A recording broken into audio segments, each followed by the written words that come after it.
Good evening, Chair, Vice Chair, and Council, and members of the committee. We are going to start without the city manager. He should be joining us shortly.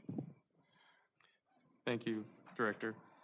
So good evening. The meeting of the Traffic and Safety Commission is called to order at 6:03 p.m. Miss Clerk, can we have the roll call? Of course. Chair LaRocca, Here.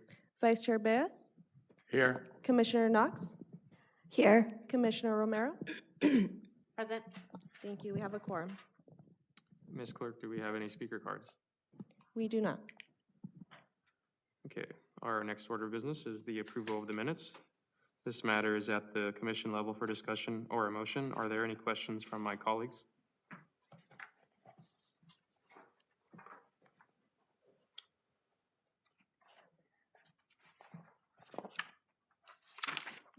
Excuse me, let me have,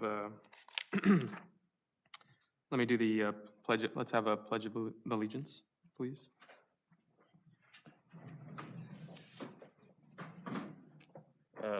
Mr. Director, would you mind leading this? With your right hand over your heart, ready to begin. I pledge allegiance to the flag of the United States of America, and to the republic for which it stands, one nation, under God, indivisible, with liberty and justice for all. Thank you, Director.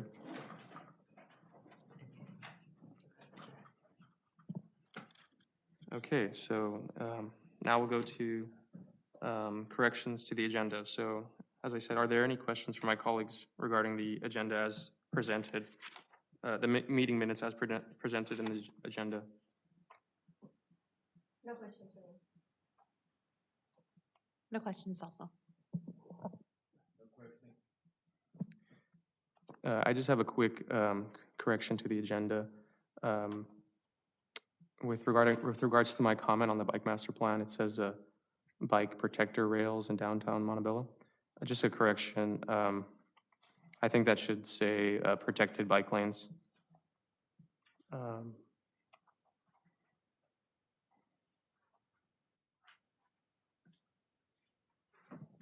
Thank you.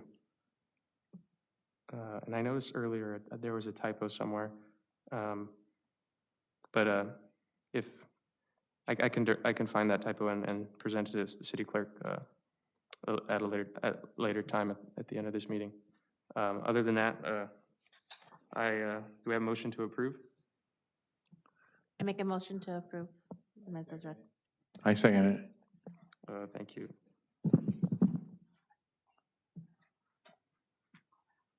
Okay. So you have a first and second.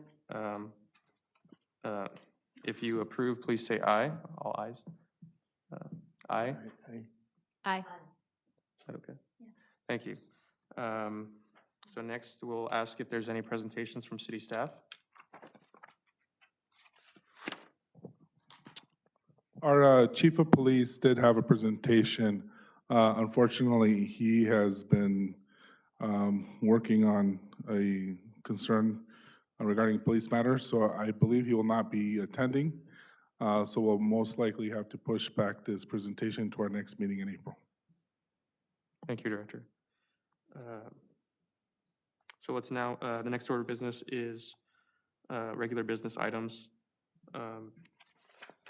So item number 3, Concourse Avenue from Beverly Boulevard to Madison Avenue, request for speed management.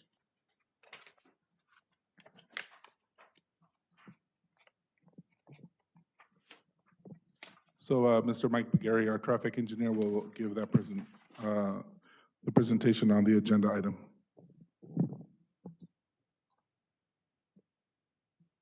I'll be, would you like me to go over the report, or if you have any questions, how do you want me to handle this? Well, I can briefly discuss it.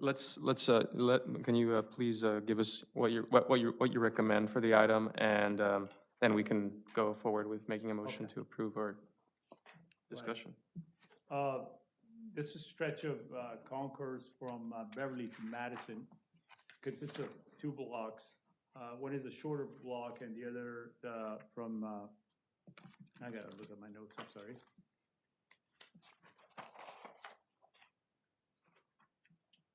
Yeah, the block from Via Corona to Madison is about 1,100 feet, which is a fairly long block. And so it promotes some sort of speed, it does, speeding. And the roadway is also unusually wide, it's 42 feet, because residential streets are generally about 36 feet wide or so. So it doesn't meet the requirements for speed humps.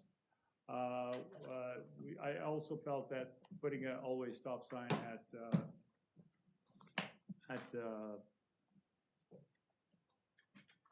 at Via Corona would not be Yeah. effective because the longer block stays without any kind of control. So the next solution would be to install a 6-inch wide edge line, and that gives the perception to drivers it's a narrower roadway, and it leads to lowering the speeds. Of course, that with enforcement could be effective, but of all from our toolkit, what I could recommend would be edge lines in both directions on concourse.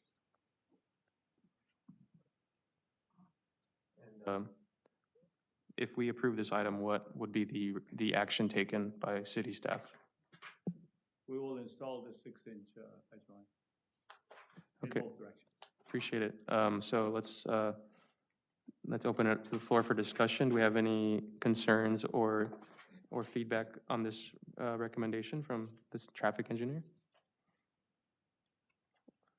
Or do we have a motion to approve as recommended? I would just like to make a comment on that. I actually haven't, I'll be honest, I haven't had a chance to look more in detail at the items on the agenda, period. I've been under the weather. But I know that speed bumps are very well thought out and studies to make sure that they're appropriate and whatnot. What kind of speed bumps are being installed here? Is it the concrete ones, or is it the ones that the portable ones, per se, the plastic ones? Because that's what we got on our street. The current standard for Montebello is actually asphalt. Asphalt? Okay. Asphalt, yeah, it's a bump or a hump in the roadway. Unfortunately, this particular street, it doesn't meet our guidelines. Our guidelines calls for 40 feet or less width, Uh-huh. and this particular street happens to be 42 feet. So, Okay. yes, so, yes. That was mainly the question Sure. that I had on that one. Any other comments or motion? I would go ahead and approve this motion. Thank you for that. I'd like to, I do have a comment, if you may. Since you mentioned that it's a wider residential street, and given that we are in the process of developing and approving our bicycle master plan, would this street, would you recommend this street have unprotected painted bike lanes since it's a wider residential street?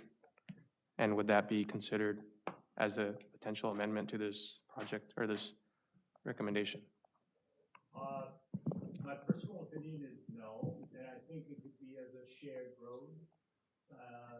I don't think the volumes are high, but rather the speeds are high. Regardless, I think I'm not all in favor of unprotected bike lanes. But then with the, I think the question is, are we going to have enough room for parking within our bike lane? Because with 42 feet, you need even unprotected bike lane, you need about 5 feet, right? So that would be both directed 10 minus 42, 32. So you'd have to, the only way it could be accomplished is to remove parking on one side of the road. So Unless my math is wrong. so the street is 42 feet wide minus, let's say, 8 feet for parking? How much is one? Parking is 8 feet. 8 feet, okay. So if we do the math, let's see, That's 26. 26. of remaining space, Remaining space for drive aisle, yeah, and we're taking 11-foot lanes? Yeah. You could do 10, 11, 10 and a half, 11, yeah. Yeah, so if you do 11, which is, relatively standard, you're left with 4 feet. Hold on, so can we take a step back? So are you asking for a general question, or are you asking council, or are you asking to take action on protected bike lanes on this item? no, I'm asking us to look into it. If it's Okay. feasible in terms of the width, because you said it's a wider residential street. Okay. So I have concerns, first of all, because our community development department is not here, and obviously they would be the experts in terms of working on the bike master plan. And then just me as the administrator, we can definitely look at anything. My concern would be the elimination, any elimination of parking is pretty Yeah, pretty hard for don't- us that I'm not suggesting we eliminate yeah. parking. Um, But I'd like to, look into it because we are developing a bicycle master plan. Sure. So, we've already taken a huge investment in developing that. So I thought that potentially we can, do some high-level feasibility study of this. And since it's just, I'm just suggesting a painted Sure. bike lane. So if we're gonna do an edge line, that's just one more painted line for an unprotected bike lane. My concerns is that, recommending painted bike lanes, it's more under the purview of the city council. And then secondarily, the appropriate venue, if you wanted to make some suggestions, is actually going through the bike master plan, through the public comment period, through that, as opposed to piecemealing it through the traffic commission for an individual street. Got it. Yeah, but I mean, look, if you wanna, we can note it. It's something that we can discuss internally with staff. Just my concern is just we have a process through the bike master plan, that we should probably work through that process instead of going individually. That would just be my suggestion, though. All right, so we have a motion to approve as recommended, and do we have a second? My second. All right, Ms. Clerk, can we have a roll call? Chair LaRocca, Yes. Vice Chair Beas, Yes. Commissioner Knox, Aye. Commissioner Romero. Yes. Motion passes. All right, now we'll move on to item number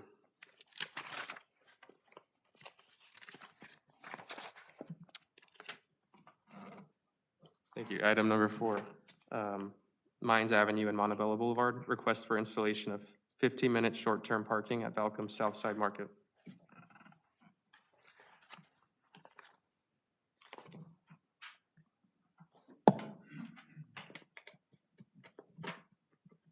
So the recommendation from city staff is to install this 15-minute temporary parking for this business. Mr. Baguieri, would you like to provide some high-level overview of this improvement or this project? Sure. Balcom is a local neighborhood market, and they rely heavily on parking, especially short-term parking. And obviously, because of high demand for parking, folks park in front of the store for a long period of time. So the request came in, so we confirmed that there's problem with long-term parking in front of this store. So our recommendations is to not only install short-term parking, but also install a red curb at the intersection for site visibility, and also the fact that the recent legislation requires red curbing prohibiting parking or stopping on approach to a crosswalk. And that's mainly a recommendation. Most of the corners, actually, at least 3 or 4 corners already had red curb, so there were only 1 or two departure side and approach side that required additional red curb. So this will result in loss of, I believe we said, 1 or 2 parking spaces. Yes, 2 to 3 parking spaces. Thank you for that. Commissioners, do we have any comments regarding this item? I have a question. You have Montebello's in mind, the green on both sides, one on mine and one on Montebello? Or how you gonna do that? Because the corners, it goes this way. The school, the store's right in the middle, the door. So you Door is at the figure, corner, yes. yeah, so you can do both sides? Well, we didn't want to take more parking out, but I think on the one side, it would be adequate for now. That's what we recommended. Could we have on both streets? We could potentially, yes. But at this point, to really don't take as too many parking spaces, I think we recommended only on one side, on one street, Which would be mines, which would be Montebello. Montebello. Yeah, because I've seen them both on both sides where they run in and run out. Yeah, And traffic, it gets really congested there. The good thing about the red curves going up, yeah. but who reads them? Who looks at them? Around, nobody does there in that area. I've been there before to see what it looked like, and it really gets congested. So as I was saying, you put one on one side, people go down mines to go to the stores, people go Montebello.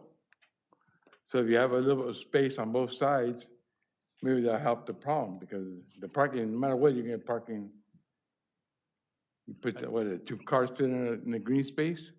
I think we're open I think what you're suggesting is to have 15-minute short-term parking on both streets. Hey, both sides.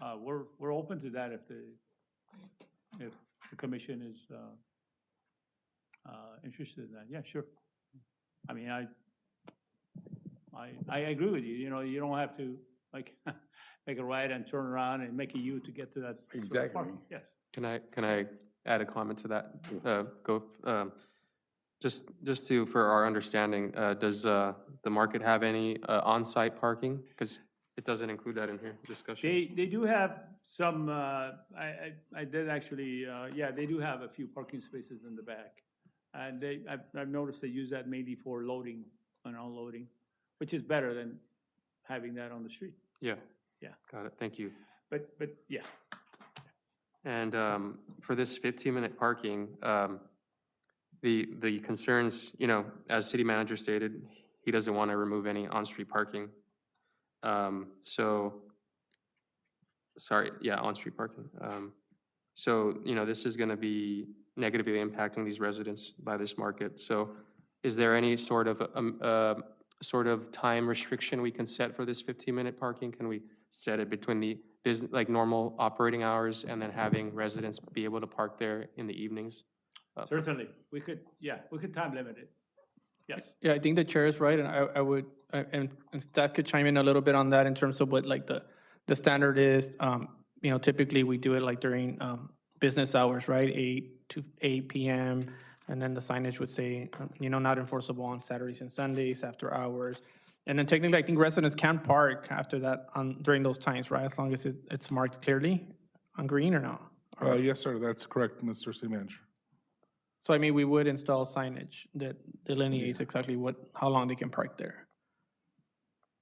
I think the problem is during the day, right? People are coming in and out, or they're just parked there long-term, and they need accessibility to the market. It's just one of these interesting markets. It's in a neighborhood. What's the other one on, is it 4th Street or 5th Street? The one that's right there next to those apartments, right there off of.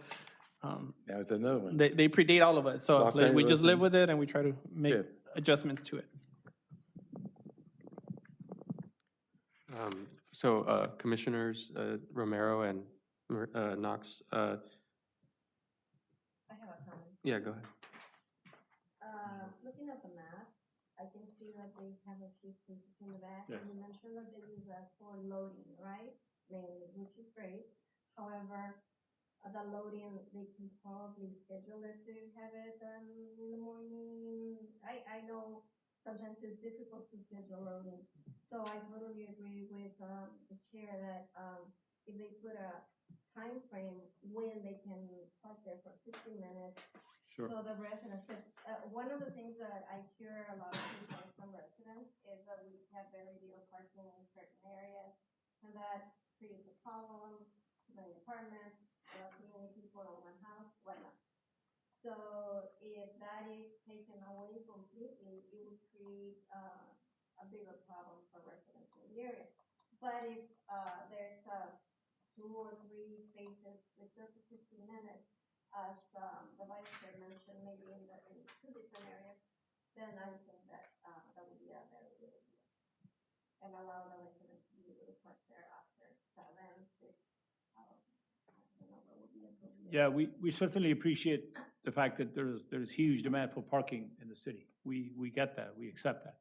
But at the same time, there are sometimes safety issues, requests from businesses, so we have to, it's a balance, but perhaps balance when it comes to safety, we may have to deviate from that. But yeah, we certainly do appreciate the fact that there's huge demand for parking. I drive in Montebello myself, but what's interesting is certain blocks are congested with parking and some are not, which like a block over. I am not sure, but yeah, but yes. Yeah, we don't just take parking out away from people, yes. All right, Vice Chair, would you like to make an amendment to include additional 15-minute parking on additional street? Yes, I would. Put on both sides. That's Mines and Montebello. With a signage at their, they can park there after the hours of closing. What time? I think they open at, what, 7:30 in the morning or 8? And they close usually at 7 or 8. So you figure from 8 o'clock, everybody comes back to home, you park there, fine. This, you know the store's gone, I mean, you close already. Let's go put a signage there. Between those hours, you can't park, I mean, you can park after those hours. I'm not sure if that, the time restriction, maybe we can, I'm not sure if there's a standard that the city uses for businesses. We need to go based on what's in the code, right, Cesar? Yes, sir. So what I mentioned was just a reference, as example, typically during Monday through Friday business hours, and then Friday, usually Saturday, Sunday, or holidays, people are allowed to park there. Yeah. Okay, great. So we have an amendment to add additional 15-minute parking on Mines as well. Can we have a vote, Ms. Clerk? I second. If I may, can we just clarify for the record that the motion was made with the amendment for the additional 15-minute parking and code set time limits for the parking? Thank you.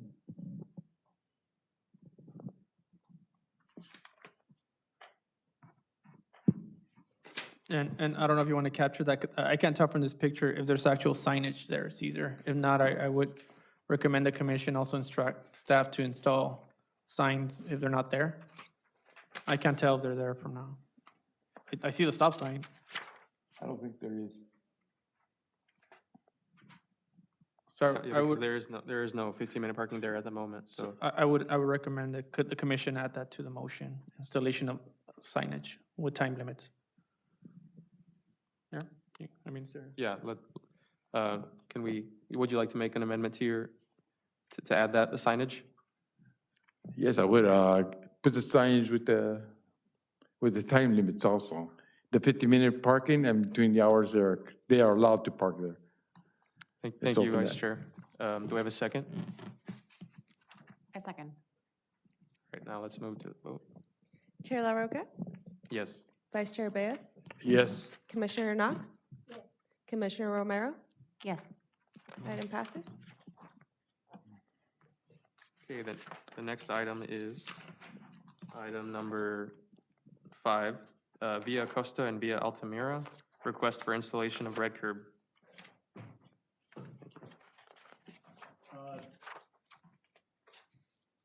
Would you like me to? Yes, please. Sure. This is sort of an unusual location because have an alley and a street intersecting Via Costa. And so it causes or creates this half-moon curvature from the alley to the street to Via Altamira.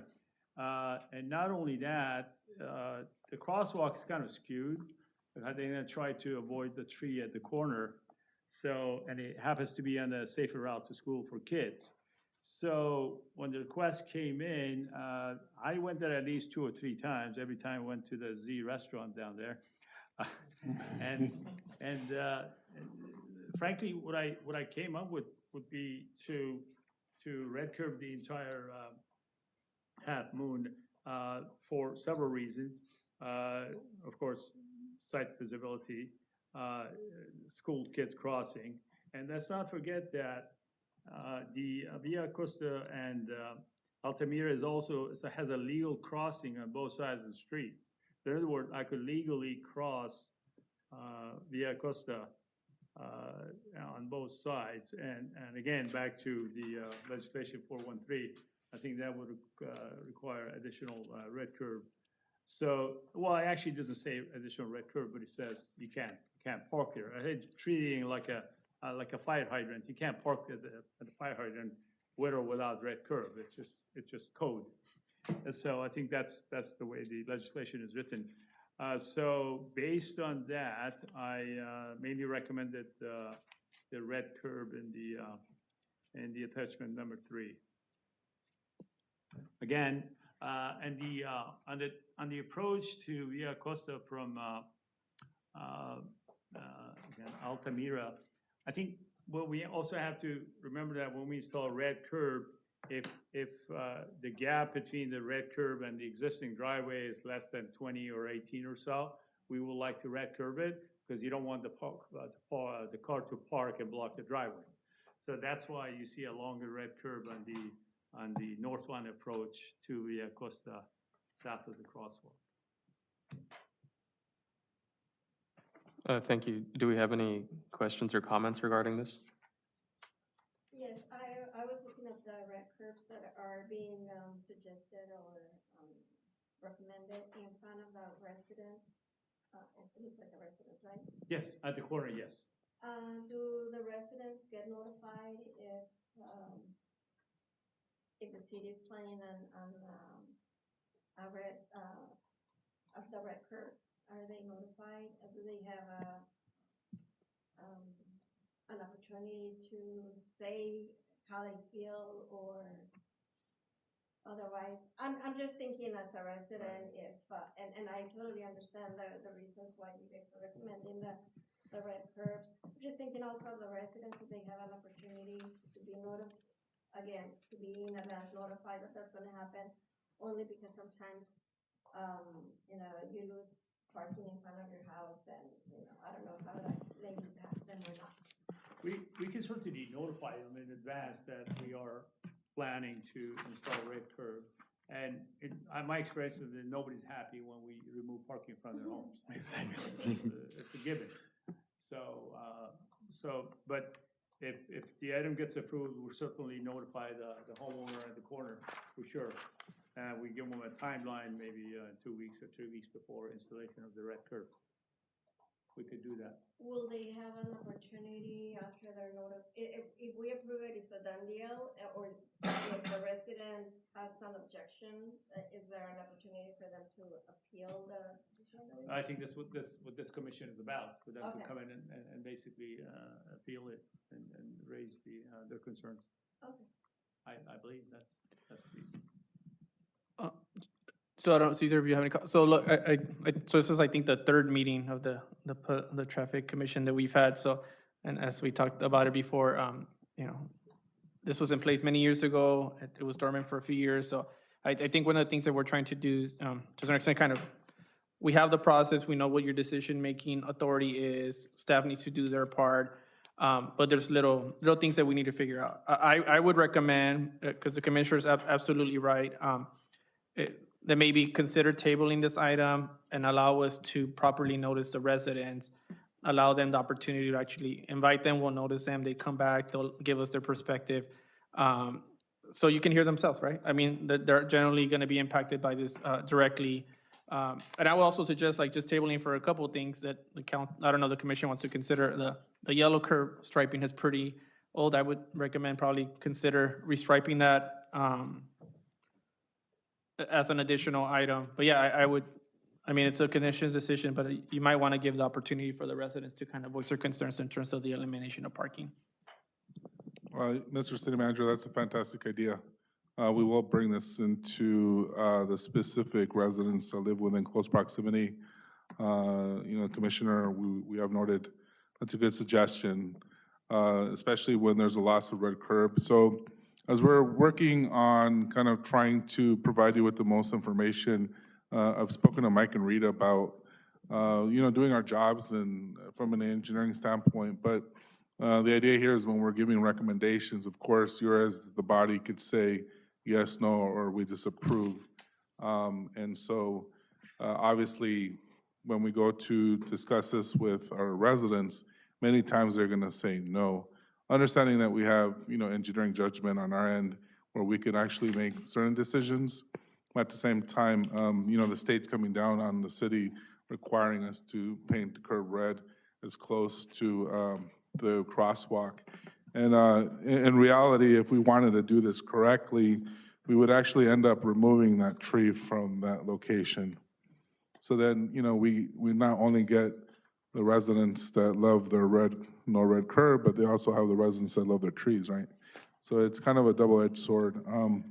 In any account, we will come back at a later date and we'll provide you with more information. Thank you, Mr. City Manager. Thank you, Commissioner. And if also, I may ask, this is more for staff for me, the condition of that street's pretty poor, Cesar, so, I mean, we're currently going through our process in terms of assessing streets that may need paving or not. Obviously, it's a much longer process, where we need to go to council with recommendations based on the needs of the streets. Not saying that this street may or may not qualify, at least for the streets that we're assessing for this year, but I would recommend staff kind of flag this one for the future, Cesar, in terms of, potentially a street that we need to assess for repaving. That's a good idea. And by the way, it's actually, this appears to be a very good candidate to apply for future funding. Yep. Just because all the streets are skewed, and I'm sure that the police department has information and details that they would provide us in the future regarding any sort of betterment to this location. What's across the street? A building? There's a liquor store in It's a the liquor corner store. on Garfield and Via Costa, Okay. and residential. Yeah. Residential is on east of the alleyway. Yeah. Yeah. Yeah, so if the commission's okay, I would suggest just tabling it and having staff come back at the next meeting, once we notify the residents. I Giving them agree the with that. opportunity. Do we have any objections from the commission about that regarding? No. Table it. Okay, I just have a quick comment on, since we're analyzing this intersection further, I noticed that the recommended red curbs did not include the northeast side curbs. As you can see on the northeast side of Via Costa and Via Altamira, you have a large turning radius, I would say. And you can see cars parked right up against the curb cut. I'm not sure if you noticed that. So is there any because currently it's not included in the recommendations for a red curb. Would you consider including a red curb on that side as well? Frankly, I missed that corner. Yes. Yeah, because I do walk and No, I'm just and bike along looking this at it. street. I thought it was a T intersection. Yeah. No. All right, yes, I missed it. Yes, we'll add red curb there too. Another reason to bring it back, right? Okay, so Alright. with those considerations, let's table it and see if we can contact the resident that's the residents that are affected by this, and see if they can come in on our next meeting, and if they're opposed to it, then they can voice their concerns and we can listen to them. Do I have a motion to?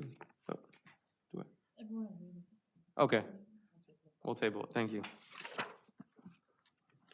Item number 6, Via Corona and Via Valverde, request for installation of red curb.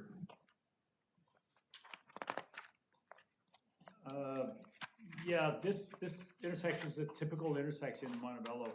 And when we field checked the location, we realized or noticed that with the exception of departure side on the northeast, there was no red curve.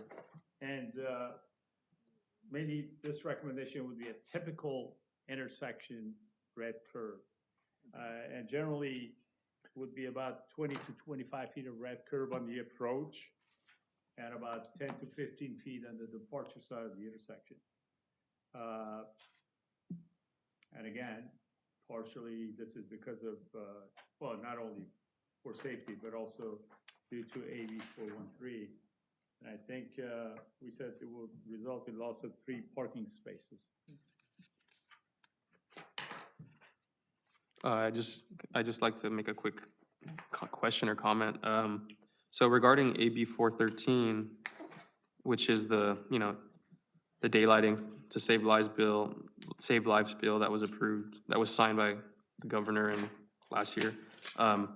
What's the city's legal responsibility in terms of the minimum amount of red curb that we need to put at the intersection? Well, I think the legislation calls for 20 feet on the approach, and 15, we don't, I mean, sorry, let me make sure yes, 20 feet of the vehicle approach side of any unmarked or marked crosswalk, and 15 feet of any crosswalk where curb extension is present. So generally, it's on the approach to the crosswalk, it's 20 feet. The reason or at least we generally recommend 25. That's pretty much the standard that most other cities do, like City of Los Angeles. It's 25 feet pretty-standard. Okay. I think the legislation just kind of maybe there was compromise, come out 20. I don't know what 5 feet is going to do, but that's typically is 25 feet on the approach. Yeah, I've walked this intersection, and the visibility going west on Via Corona is horrible. It's very hard to see. If you're a driver, it's very hard to see cars coming down, which can be at high speed coming down the hill on Via Valverde, going south. So I think the recommendation of 25 feet is much needed to improve safety for pedestrians and drivers as well. That's just my comment. Do we have any other comments or questions? Just a question on attachment 3, there's an orange marking, it's That's not the- red, is there something there? Is that supposed That's to? existing. That's existing. That's existing, I just okay. use different color code for that. Okay. Any other comments from commissioners?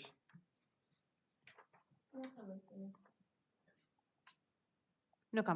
No comment. Do we have a motion to approve? I motion to approve. I second it. Ms. Clerk, can we have a vote? Chair LaRocca, Aye. Vice Chair Beas, Yes. Commissioner Knox, Aye. Commissioner Romero. Yes. Motion passes. Thank you. Do we have any staff communications? Well, so the chief- Chair, we do have the chief of police present. So if you would like to continue the item to next time, or would you like for him to make that presentation today? Yeah. Yes, of course. Please present. Thank you. the chief had an emergency situation, so thank you for coming I on. last- apologize for being late. We had Yeah. a situation that we had to handle, I but got it was stuck there. handled successfully and Huh? peacefully. You saw it? in I got the- stuck there you right go. there. Yeah, I mean, but if you're willing to hear out the chief, he has I think, a very important tool that the commission may want to consider moving forward in terms of, at least assessing initially what are some speeding and traffic concerns that you may have on the street. Just waiting for it to come up on the. As I queue that up, so I walked in a few minutes late, so I think, thank you, Cesar, thank you to staff, and for all your work on the traffic commission, but also thank you for getting us to this point where we're all able to bring up individual issues for the commission to actually make decisions. Not sure if Caesar staff has mentioned to you, but after you make a decision, whatever it is, or an amendment, whatever's approved or not approved, but if it's approved, what we'll do is we'll do an internal work order. It gets assigned to staff. You know, depending on the issue, it'll take X amount of time. And then eventually, the commission staff will come back with letting you know any work orders that have been closed out. So basically letting you know this got completed, so you know, you have a timeline moving forward, okay? Okay, hello, Commissioners and Chair Roca, thank you for having me. Unfortunately, I was not able to be here for the last meeting. I was out of town, but I did try to listen in. It was going in and out, and I know you had some statistics that were shown from Berkeley that were somewhat incomplete, some on the, that included the 60 freeway that were not usable. So obviously, since I have traffic enforcement, we do try to track our traffic accidents throughout the city. So I wanted to give you a quick overview of the last 3 years on just major intersections and traffic collisions with injuries and fatalities. So I'll go ahead and start here, and as you can see, I know there's a lot of information. Usually I spread this out, but I wanted to give you as much as I could. If you'll look at 2022 with total traffic collisions in the blue, 656 in 2022. Total collisions in 2023, 602, and 96 for this year as of last week. As far as fatalities, 5 in 2022, 1 in 2023, and so far this year we've had 1 fatality, unfortunately, this year. The statistics do reflect that traffic collisions have gone down as well as fatalities. Obviously, with the fatalities, that number does fluctuate as it does with collisions. However, there's some good a good outlook here with that. That's a pretty significant reduction on that 50+ collisions that have gone down from 22 to 23. And below each year on the intersections, you'll see our busiest intersections, which tend to be Via Campo in Garfield, as well as Washington and Bluff, Wilcox in Via Campo. From that information on the intersections, on the positive side, if you'll see on 2022 in the blue down at Whittier Boulevard in Garfield, and then Garfield and Beverly, we record 13 traffic collisions at Whittier and Garfield in 22, and 12 over at Garfield and Beverly. And if you look to the green over in 23, those numbers have reduced significantly. Were reduced significantly last year to 7, 4, and 8 respectively. So that's good.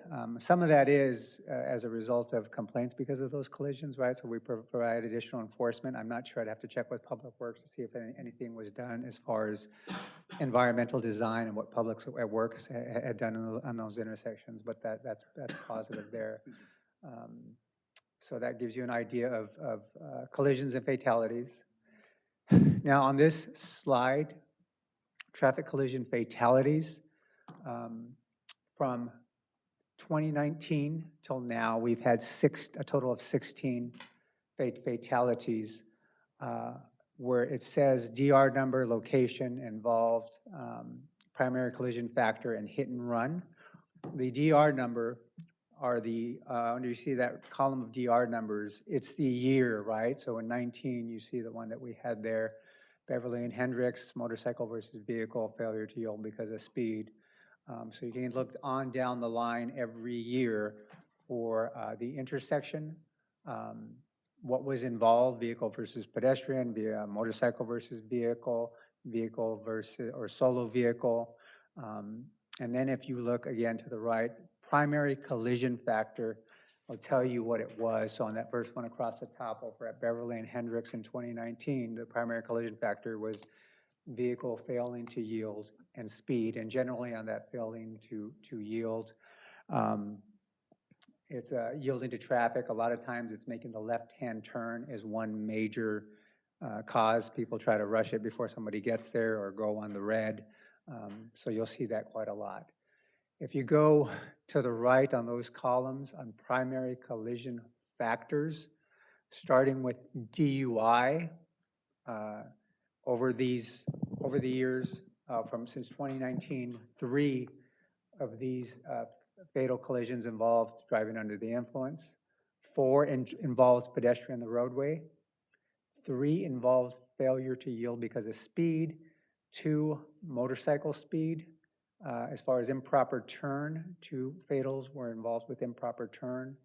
Red light and speed were a factor in 1. And then as far as speed being an associated factor combination, 9 of them involve that. Locations of interest that we noted on the very bottom, Greenwood between Date and Oakwood, there were 2 pedestrian fatalities. Olympic between Vale and Taylor, 2 DUI fatalities. And then Garfield between Hay and Paseo, 3 pedestrian fatalities. So something to pay attention to, and we might have even done some work via Public Works on environmental design. And I know for sure on Olympic Boulevard in September, we had a DUI task force on that section. We didn't make any DUI arrests, but we did make 26 citations, and we made numerous stops and sobriety tests because of what has happened. We had one scheduled this year, I believe it was this last month, but we had to cancel it. We couldn't get it set up there at the time to have over on Olympic, just so you're aware of that. So I'm going to move on. I'm going to segue here a little bit. Are there any questions up until now on the intersections or the fatalities? Commissioner Romero? Yes, I live at Olympic and Vale, so there's always accidents over there. And so or a couple meetings ago, I had asked about the speed bumps, and then after speaking, somebody, or I believe you had said that it's like one of the emergency roadways or something. So what are, for these other locations of interest, what are some other things that could be, potential things that could be put into place to avoid accidents, especially when there's such hot spots? So on the locations of interest, right, I could have my officers head out, just maybe get some ideas, as well as Public Works, to see kind of what is going on at these particular areas. Anecdotally, right, Olympic, there are fewer lights, so it's easier to get through, maybe less police officers. So if you're drunk driving at night, that's an easy thoroughfare. As far as that, like Garfield between Hay and Paseo, 3 pedestrian fatalities, I think we spoke of, there's like apartments, and then there's some businesses where people try to get across back and forth. Greenwood, the 2 pedestrian fatalities that you see on Greenwood and Date, or I'm sorry, Greenwood between Date and Oakwood. One of them this last year was a regular unhoused person, a long-time unhoused person of Montebello, who possibly under the influence of narcotics, I think had some mental issues. That's where he lived, crossed back and forth all the time, so I think statistics. The other fatality on that intersection was the year before, I think in 22, which was his longtime girlfriend. Same general area, just tragically speaking, right? But similar type of circumstance with an unhoused person, mental illness, and crossing back and forth between the same intersection. So I'm telling you that just anecdotally on the areas of interest, but we can, if that suggestion, to suggest to Public Works to take a look at those particular locations, as well as my officers, to see what can be done. And also on Olympic, as you know, where Olympic ends and there's that curve to go north. I know I believe recently we installed an extra stop sign, and where we fortified the little barricade that goes into the turn, right? So there's some things that we have done that because of these intersections have come to our attention. So I hope that answers some of your questions. Yes, thank you. I appreciate that, because that was one right there. I pop out 20-some years to have something there. Yeah, yeah, I it definitely remember. needed it. You were the one, did you, when the guy ran into the house? Yes, yeah, Okay, yeah, I yeah, that was a remember. big one. Yeah, right. Yeah. That was He bad. went to the house, I remember all that. We're having trouble with that. People are not there, they're not stopping still. They're running at stop sign. I almost got hit today trying to come out my driveway. Mhm. I waited there. Honestly, I seen, and the lady just kept on going, I'm wait. Looked on the other side, he figured she went, I can go too. If there's something we can have an officer there during the hours, like these hours, I mean, between, I'm just saying, just for a short term, Yeah, yeah. a couple, just 30 minutes, you'll see how many there is. I mean, the kids go to school, walk up that way, and the same thing, they don't even stop at the buses, the yellow bus, for, the Yeah. bus, the red light, they don't even stop there. And we're having a lot of problems in that area because I almost got hit there several times now, and I live right there. You know where exactly where I'm Mhm, at. mhm. I come up that driveway there, I have a car speeding right by me, and they see my car right there in the driveway. It's coming out. They don't care. They figure they got to turn first. And like today, I was ready to get hit. But they don't listen to, they don't see that. I go, well, what can you do, about that? If you can, they're not stopping, I mean, it's, they see it. That's the second time that sign been replaced, I think. Yes. Where they hit it, knocked it down, hey, it's not there, keep going. Yeah, and so Commissioner, I know we've enforced there and given that extra attention, and sometimes it's kind of like playing whack-a-mole, right? When we're not paying attention, it comes back. But I do have one of my traffic officers here, and I know he's making a note of that. So we were able to add a couple of officers to traffic. So I'll do everything I can to get someone out there more often. Obviously, there are numerous traffic concerns throughout the city, yeah, but that's one that has been on the radar. We've done some work there, and we'll continue. So All please, you go get up when you park a car in there, I don't care, you drive right off, you catch them. yeah. That's how bad it is. So, but if I can, I'll go ahead and continue because what Commissioner Romero, I'm going to segue a little bit into Vail. I also wanted to show you. When I got here a couple of years ago, there are certain analytical tools that are available to police departments, and I'm still trying to purchase some and find money for others. But one of the immediate items that I wanted to purchase were analytical boxes that kind of monitor traffic and give you statistics on traffic as far as speeding, number of vehicles driving through, size of vehicles, types of vehicles that are taken. About a year ago, we were able to purchase 2 of these analytical black boxes that we post up on, usually on poles, to give us data on traffic, because we get, as you know, as commissioners, a lot of speeding complaints, a lot of traffic complaints, whether it's trucks, as you're saying, Commissioner Romero. And I am very, I guess I'm very analytical, and I do like to see the data to confirm what is being said, right? And sometimes we find that it is, and at other times we find that it's not based on the data. That doesn't mean to say that the issue or the concern the community member that they're having didn't happen, or there weren't instances of it, right? We can still give it the extra attention that it needs, but I like to have the data to support it, to make sure I'm giving it its due weight as far as resources. So I'm going to go ahead and segue to that. So here you go. This is kind of the data that our analytical boxes will give us. This is Vail between Olympic and Whittier Boulevard. We put these boxes up on March 14th, or put the box up on 14th through March 21st, up for a week. And you'll see on our little dashboard there, it says posted speed limit 25 miles per hour, enforcement tolerance 10 miles per hour, enforcement limit greater than 35. So there has to be a cutoff point, right? I can drive down the street, not pay attention, and hit 35 really fast, but then I know and I back down, right? So we have to give a little bit of cushion there, not too much, but we want to make it reasonable. So enforceable, when you see enforceable, anything greater than 35. You go down below that, percent speeding, it says 4%, right? On the very, very bottom, you see the tortoise, and as far as percentile, 11.7%, we're in the tortoise or the slower range. The average speed at that particular, for that part of the street was 27.2 miles per hour.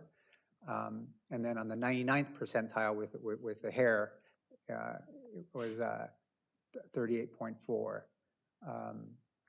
Going to the right, you'll see the number of vehicles analyzed for that week was 19,027. Total enforceable violations of those 19,000 were 826. So of that 19,826, or 4%, were going above what we would consider tolerable, right? So 4%. Again, speed limit 25, enforcement tolerance 10, and it gives us an enforcement rating, which is low on that particular stretch. And I'll go now, Vail Avenue between Olympic and Whittier Boulevard. So this tells you of that 19,000 passenger cars, 5,798, single unit trucks, average length of 22 feet 9 inches, which are like the smaller box trucks, the Amazon type, some bread truck type. Of that 19,000, 2,107 were those single unit trucks. Multi-unit trucks, 51 feet to 11 inches, being the semis on that street, because we've gotten complaints of that also. 7 of them were semis. Motorcycles, 280. Light trucks and vans, the majority, 10,784. Those were the majority. And then buses were 51. Now, Vail at Harding Avenue, Cross Street, Olympic. You'll see because it's a major intersection, you'll see the number increase significantly to 45,000 vehicles. Still, average speed of 27.9, 9.8% were in the first tortoise percentile, 40.3 were in the higher percentile. And this was up for a week. Of those 45,000 vehicles analyzed, 3,347 were enforceable violations or speeding. So 7%, so slightly higher. Now, anecdotally, I can't say that's at the intersection of Olympic and Vail, right? So there's a light there, people trying to make the light, people trying to get through the intersection, speeding. That is also a thoroughfare for my officers, not that they're speeding, but they use Vail to get to calls, so they tend to drive a little bit higher when they're going to priority calls, so you see that jump up a little bit more. Average speed, basically 28 miles per hour. Still enforceable, and the 7% was still low. So of the 45,000 vehicles, 12,654 were passenger cars. The box trucks were a number of 3,742. The large multi-unit semi-trucks were volume of 90. However, they are allowed to be on Olympic Boulevard or south of, I believe, on the south side of Vail. So that's why we can say that number is so high. Motorcycles, 223. Light trucks and vans, again, is the majority at 28,105. And then buses at 249. So that gives you an idea of what our department is capable of. Roughly, those boxes can go up for about a week. Technically, maybe 8 to 9, 10 days, but we like to put them up for about a week. And I think we still get significant amount of data where we put them up. We put them up on Whittier Boulevard. I believe we put them up in the area of Garfield. We put them up on Via Campo also. My recommendation would be, if you'd like to see more of them, right? I know sometimes you want to do the traffic studies and the analysis, but even to see if it's worth it before putting money into something like that, allow us to put these up. And if the commission would like, we can try to go back. I could discuss with Public Works so that they buy their own box. So, because they often will get those complaints, right? And they have personnel that can put these boxes up and move them. I've already got 2. If you want, you can purchase me 1 extra or buy them 1 extra, right? It's all one city family. But that would be my recommendation to the commission. But I'd like to entertain any other questions you might have on any of this. Thank you very much, Police Chief Espinoza. Do we have any comments or questions for the chief? Well, thank you for your presentation. It's very informative. I was actually surprised not to see a point of interest via Campo and Pomona and Garfield, where it gets very congested with the traffic from the exit of the freeway. So I guess I'm pleasantly surprised. Maybe, I don't know if you guys have looked into that area, or there's just not that many accidents in that area? Yeah, and there could be, what I can do is I can double check that. My traffic officer is here, so I'll have him go back and check that particular intersection. And I can probably even check for radio calls, just to cross audit to see if we missed anything. And in addition to that, since I mentioned that area, I don't know if there's anything that could be done maybe to have the traffic better flow in the underpass and in that, it will be that area and also on Wilcox, the 60 freeway underpass. It's just, it gets very congested. Again, I know it's because of the exits, but I don't know if there's the possibility even of any improvement that could be made, maybe the timing of the lights. I don't know if that is even possible. Yeah, and that's been, I believe, even before a long-term discussion. As Yeah. you said, this, I just wanted to, when the freeways went up in the 50s, and the way the houses were built, they weren't thinking long-term, but I know yeah. our Public Works has been working on it for a while, and I'm sure we'll continue, and anything we can do, we'll try to improve that. But that is noted and an ongoing issue. Thank you. That's it for me. Any other comments or questions? These boxes, who do they come from? The city buys the boxes, or Yeah, how the does that city work? buys them. There are a couple companies out there. We like this particular one because of the way they present the data. I believe they're about, when we bought ours, they're about $4,500. So I want to say with inflation, maybe they're $5,000 today, but that's about the cost. So it is city money going out to them, buy them. Well, good reason to buy them, I say. Yeah. So I would say so, because and again, that's not to say if I put these up and we're getting complaints, we're not still going to go out there, even if it's on Olympic, right? We're Right. going to go out there and try to enforce, but Right. I try to weigh out resources and resources in volume and balance it out while trying to take care of the community's needs, and this helps me do that with the data. I would like to see you go forward with that. To try to get for the city to purchase more boxes for this. I mean, it's for the safety of the community. It's all of us here that get the data up to us, and we know where the most problems and how many people come.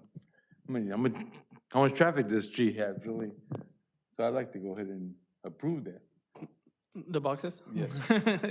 You want to request more boxes? I think I second that motion. No, it's something, so what's interesting, and I want to thank the chief for bringing this to our attention. In my previous municipalities, we didn't have this type of tool. So when he first told me about it, I was trying to figure out what it was. And it's an incredible tool. First of all, it's cost effective, right? It also provides data for us in a relatively short time. Sometimes these traffic studies are, number one, they're expensive, they take a long time, they need to be analyzed. We put in a report, then we come back and months, right? So I want to say yes, thank you, Chief, for bringing this to our attention, because I think it's an effective tool for you to consider in problem areas before you take, other decisions, specifically traffic studies. And I would second that motion. Caesar's in charge of his department. We're actually in budget season right now. So we're talking numbers. I would support him recommending purchasing these boxes, or a few more at least for Public Works. So we have more tools throughout the city. And Commissioner Romero, do you have any comments or questions? No further comments at this time. I'd just like to say thank you very much, Chief Espinoza, for taking time out of your critical work to come out and present this to us. Very valuable information. I guess my question is, do you post any of this information, or is there a website that we can, maybe the commission can access at a later date, and we can look at this data and come up with potential future, requests? Are you requesting that, I'm just trying to figure out the specific request. Would you like data posted, or would you like entertain future requests as far as you'd like to place them? I guess I'd just maybe start with, can we get a copy of the presentation? Absolutely. Well, we can send this out, actually, Kimberly, possibly in PDF. We can, Great, thank you. And then I guess my follow-up would be, do you have any future plans, or where do you plan to use these boxes? Do you have any other intersections, like in the near future, to put these up somewhere else? we were going to put it over at, over on, not Wilshire, Whittier Boulevard, over near the Angry Horse, 4th or 5th Street. There are a couple of spots that we're in. We have it back out on Vale, because I wanted to get a second look. So those are 2 spots right now that we have them out. I just want to make sure that, again, those concerns on Vale, they've come up before, even with like the big trucks. And we do sometimes have to remind the trucking companies to behave, basically, right? And I think the next thought, if we are getting more complaints like that, is sending letters from me to the company, or to these the larger companies, advising them, or from the city manager, that just what our code is and what our statute, and that they can be cited if they continue to use that street, right, as a mass. And then that, combined with our enforcement, should help the cause. Thank you.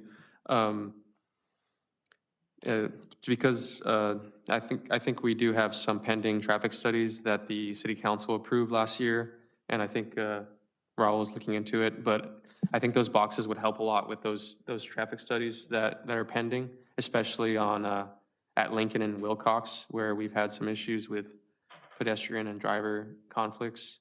And also along Wilcox, I have seen a lot of truck traffic, multi-unit trucks coming down south on Wilcox past Sure, which technically they're not supposed to be on. But I literally see them. I mean, I live off of Wilcox, so I see them pretty much at all hours of the day. I've seen some like what is that supermarket?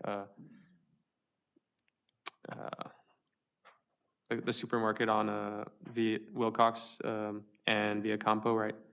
On the Culberson? Smart and Final. I've seen some Smart and Final trucks coming south on Wilcox, and I mean, I've seen a bunch of other ones, but I think the boxes, like having those boxes at, for example, I'm not sure if you can put it probably like next to Sure, because I think that's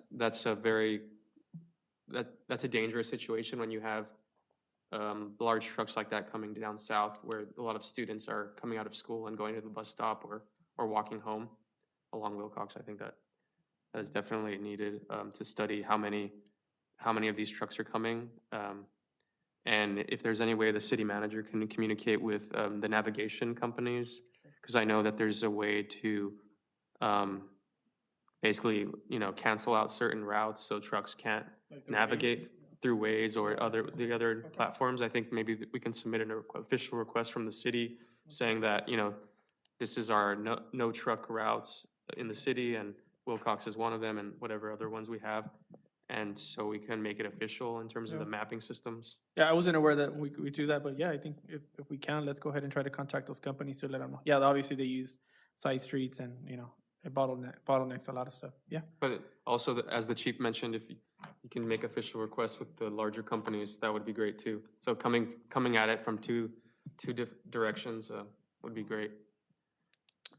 I have a question, Chief, just general, and I mean, technology, it is what it is. So, given, our bike master plan and, just some of the conversations we had in this commission, this doesn't capture bikers, bicyclists that are going through, I think it might, and if it's not a big deal, obviously. Yeah, Technology is really focused towards, vehicles Yeah. and all that, but.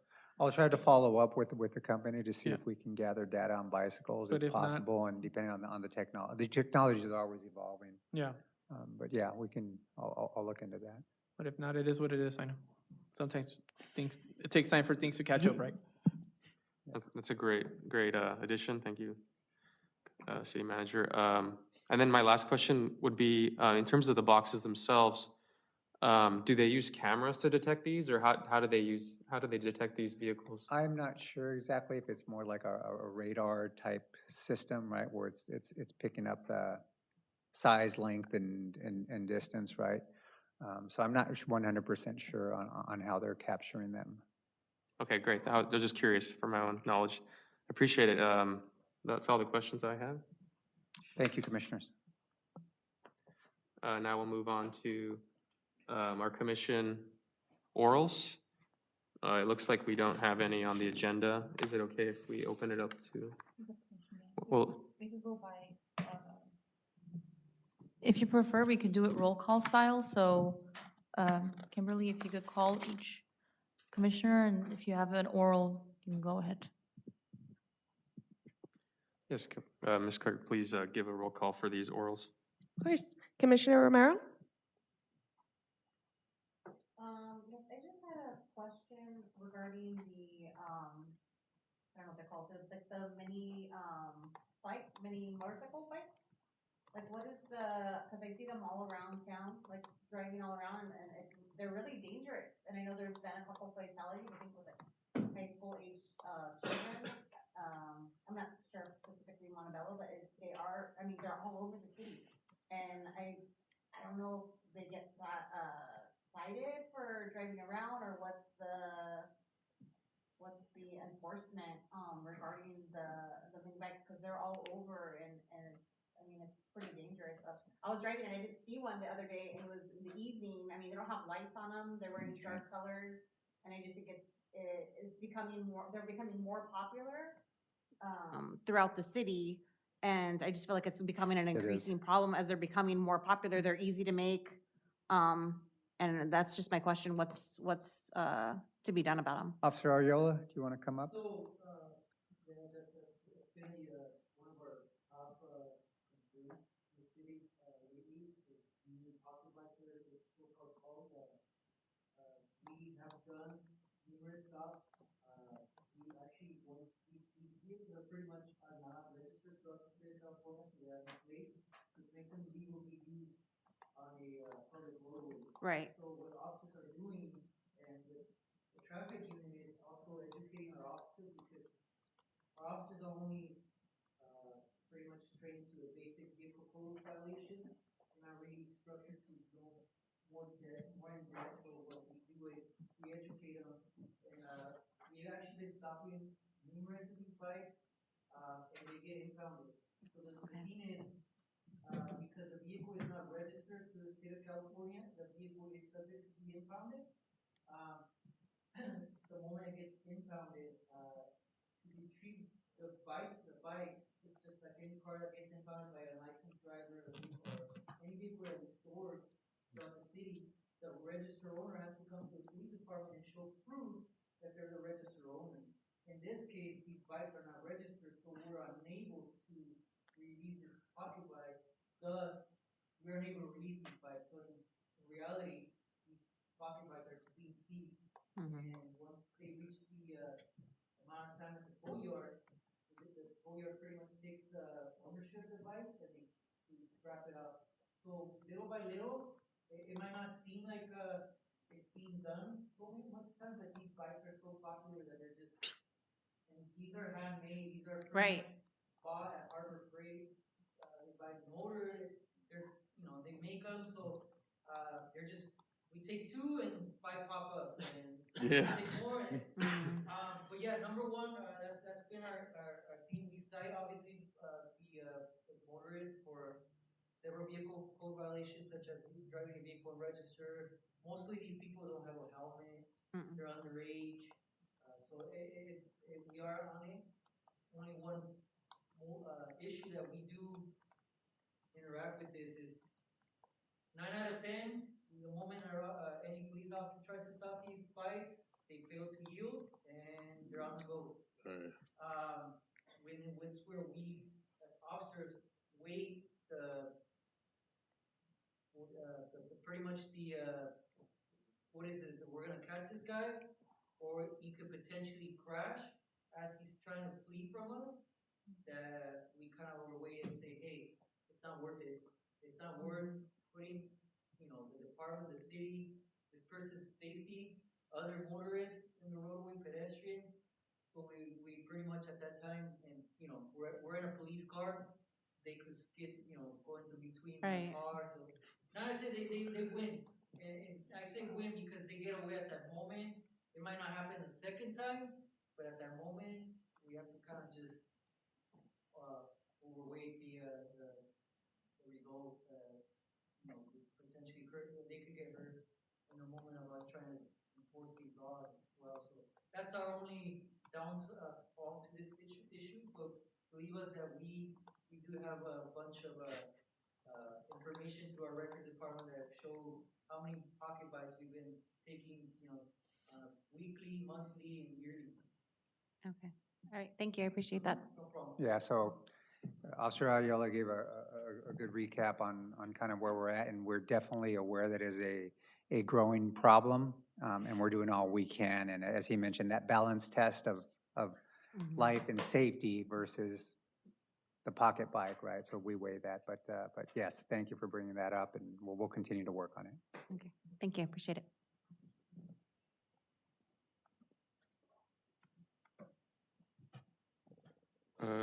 Should we move on to the next Commissioner Oral for Commissioner Maria Knox? Do we have any orals? I do not have anything. Thank you. Thank you. Vice Chair Beas? No, I had the same thing, Commissioner Dow had, Romero, about the bikes. I see him on Woody Boulevard, he beat the Highway Patrol behind him. He lost him. He squeezed between cars, he's gone. I mean, is his death, or if he hit something, yeah, nothing. I seen him without the helmet, and that cop, Highway Patrolman has sirens on everything. He got away. Guy threw a U-turn, you're not gonna be U-turn into another car. They think they get away, but later on they get caught. That's the only thing I gotta say. Thank you, Commissioner. Yeah, I just want to thank the staff for being very prepared today. Very great items here for improvements for safety, and for the great presentation from Police Chief regarding some data on the safety in Montebello in terms of collisions and fatalities.